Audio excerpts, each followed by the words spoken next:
तो दोस्तों आज की ये वीडियो एक एक्सपेरिमेंट वीडियो है जिसमें मैं आपको कई सारी न्यूज एक ही वीडियो के अंदर कवर करके दूंगा। आप लोग अपने अनुभव और अपने सजेशंस नीचे कमेंट बॉक्स में जरूर दीजिएगा। अब मैं उन्हीं वीडियोस को लॉन्ग वीडियो में तैयार करूंगा जिसमें आपको महत्वपूर्ण जानकारियां, हिस्टोरिकल फैक्ट्स और डेटास देने हों। तो चलिए शुरू करते हैं। आप बस खंडवा डिफेंस फैक्ट को सब्सक्राइब जरूर कर दीजिएगा। तो दोस्तों पहली खबर निकल कर आ रही है भारत के DRDO की तरफ से। हम सभी जानते हैं कि भारत के DRDO द्वारा एक स्वदेशी एयर डिफेंस सिस्टम के ऊपर काम किया जा रहा है जो कि पूरी तरह से समान होगा S-400 के, और इसको नाम दिया गया है प्रोजेक्ट कुशा, जिसके तहत 3 इंटरसेप्टर मिसाइलें तैयार की जाएंगी, जिसमें से पहली होगी M1, दूसरी होगी M2 और तीसरी होगी M3। M1 की रेंज 150 किलोमीटर होगी, M2 की रेंज होगी 250 किलोमीटर और M3 की रेंज होगी लगभग 350 किलोमीटर। अब इसको लेकर मैंने आपको बता दिया था कि वर्ष 2022 में ही काफी सीक्रेटली 27,000 करोड़ रुपए पास कर दिए गए थे और इस प्रोजेक्ट को अनुमति दे दी गई थी। अब बताया जा रहा है दोस्तों कि इसकी जो पहली इंटरसेप्टर मिसाइल होगी जिसकी रेंज 150 किलोमीटर के आसपास होगी, जिसको नाम दिया गया है M1 मिसाइल, इसका डेवलपमेंट कंप्लीट हो जाएगा 2024 के अंत और 2025 की एकदम शुरुआत में, और इसी दौरान इसका परीक्षण किया जाएगा। ये MR7 इंटरसेप्टर मिसाइल के आधार पर ही बनाई गई है। बस इसकी रेंज को इनहांस करने के लिए इसमें एडिशनल बूस्टर जोड़ा गया है।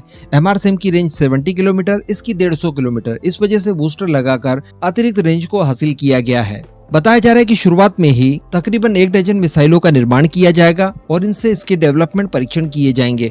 उसके बाद इस प्रोजेक्ट के दूसरे चरण में M2 और M3 मिसाइल को तैयार किया जाएगा, जिनकी रेंज क्रमशः 250 और 350 किलोमीटर होगी। तो काफी अच्छी खबर है ये कि हमारा देसी S-400 पूरी तरह से बनकर लगभग तैयार होने वाला है। अब दोस्तों दूसरी खबर की बात की जाए तो ये सीधे चाइना से जुड़ी हुई है और बताया जा रहा है कि भारत ने इस बार चाइना को पूरे 1 लाख करोड़ रुपए का फटका लगाया है। जी हाँ, हम सभी जानते हैं कि फेस्टिवल सीजन्स पर भारत के अंदर बहुत बड़े स्केल पर खरीदारी की जाती है। काफी विशालकाय मार्केट है हमारा, विशालकाय पॉपुलेशन है। ऐसी परिस्थिति में चाइना हमेशा छाया हुआ होता है और उसके प्रोडक्ट बहुत बड़ी संख्या में बिकते हैं। लेकिन इस बार प्राइम मिनिस्टर मोदी की तरफ से वोकल फॉर लोकल की अपील की गई थी और इसका इम्पैक्ट देखने के लिए मिला है। तो दोस्तों बताया जा रहा है कि इस वर्ष दिवाली के अवसर पर केवल धनतेरस की बात की जाए तो दिल्ली सहित देश भर के अलग अलग मार्केट में 50,000 करोड़ रुपयों की बिक्री का अनुमान है। और ये जानकारी दी गई है confederation of all India traders के राष्ट्रीय अध्यक्ष BC भारतीय जी की तरफ से। और रोचक बात देखने के लिए ये मिली कि इस बार भारतीयों ने चाइनीज सामानों का बहिष्कार किया और साथ ही लोकल प्रोडक्ट को काफी ज्यादा मात्रा में खरीदा। हालांकि इसके पीछे कारण ये भी है कि भारत की तरफ से हमारे स्वदेशी प्रोडक्ट को ज्यादा बिक्री के लिए ज्यादा बड़ी मात्रा में बनाया गया। अब डेफिनेटली जब स्वदेशी प्रोडक्ट बहुत बड़ी मात्रा में बनाए गए होंगे तो इन्होंने प्राइस और अवेलेबिलिटी के मामले में चाइनीज प्रोडक्ट को डोमिनेट किया होगा, और ऐसी परिस्थिति में भारतीयों ने भी स्वदेशी प्रोडक्ट में विश्वास दिखाया और उन्हें जमकर खरीदा, और इसी वजह से चाइना को इस दिवाली पर अकेले 1 लाख करोड़ का नुकसान हुआ और गरीबी में चाइना का पूरा आटा गीला लगभग हो गया। चाइना इस समय आर्थिक मार से बहुत ज्यादा जूझ रहा है और ये झटका उसके लिए काफी ज्यादा सिरदर्द भरा होगा। हालांकि फिर भी इलेक्ट्रॉनिक्स, मोबाइल फोन और कुछ ऐसे आइटम जरूर हैं जिनके लिए भारतीय चाइना पर न चाहकर भी निर्भर हैं। इनका निवारण भी हमें जल्द करना पड़ेगा। अगली खबर दोस्तों निकल कर आ रही है नेपाल की तरफ से, और ये खबर इतनी ज्यादा शुभ है कि जिसे जानने के लिए हम लोग काफी लंबे समय से वेट कर रहे थे। नेपाल के पूर्व प्राइम मिनिस्टर ओली के कार्यकाल के दौरान देखा गया कि भारत और नेपाल के बीच की रिलेशनशिप काफी ज्यादा खराब कर दिए गए और इसके पीछे सीधा सीधा जिम्मेदार चाइना था।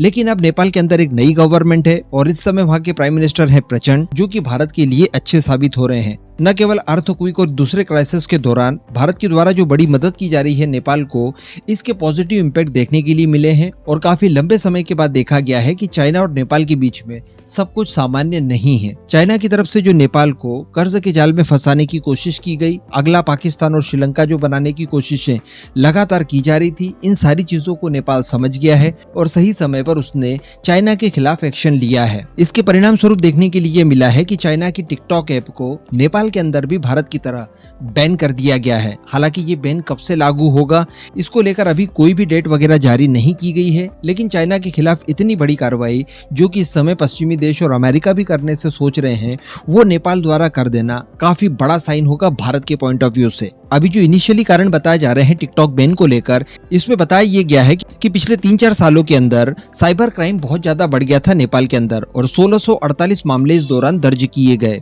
और इसमें ज्यादातर मामले टिकटॉक से जुड़े हुए थे, उसके कंटेंट से जुड़े हुए थे। हम सभी जानते हैं कि चाइनीज ऐप है, किसी तरह की कोई पाबंदियां नहीं है। आप बस चाइना को कंडेम मत कीजिए, फ्री तिब्बत की बात मत कीजिए और फ्री ताइवान को लेकर बातचीत मत कीजिए। ये सारी चीजें अगर आप नहीं करते हैं तो आप किसी भी तरह का इनलीगल काम टिकटॉक ऐप पर कर सकते हैं। और इसी वजह से जो क्राइम बढ़ रहा था नेपाल के अंदर, उसे इनिशियल कारण बताया जा रहा है टिकटॉक को बैन करने के लिए। वैसे टिकटॉक कई सारे पश्चिमी देशों में भी बैन हो चुका है, लेकिन वो कुछ कंडीशंस के साथ हुआ है। जैसे सरकारी एम्प्लॉइज को इसका इस्तेमाल करने से मना किया गया है, जिसमें ऑस्ट्रेलिया है, कनाडा है और भी कई सारे देश हैं। लेकिन नेपाल का नया नाम जुड़ जाना इस लिस्ट में ये बहुत बड़ी बात है। अब दोस्तों इन सारी खबरों पर आपका क्या मानना है, नीचे कमेंट करके जरूर बताइएगा।